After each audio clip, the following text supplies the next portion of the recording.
Astăzi e o zi însemnată, de tine mult așteptată. E ziua când tu te-ai născut, lumina zilei ai văzut. Eu, fiind iubita ta, doresc a te felicita și acest mesaj al meu să-l porți în sufletul mereu.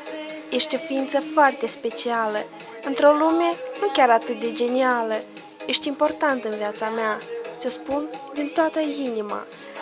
Nu-ți doresc altceva decât să rămâi așa, simpatic, dulce și iubit și de mine îndrăgit.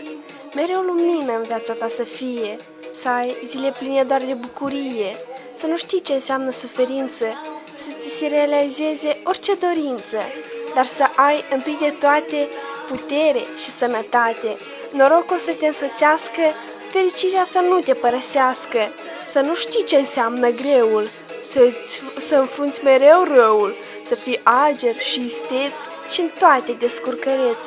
Meriți tot ce e mai bun, să-ți alegi în viață un drum ce poate să te perfecționeze și toate să ți le realizeze.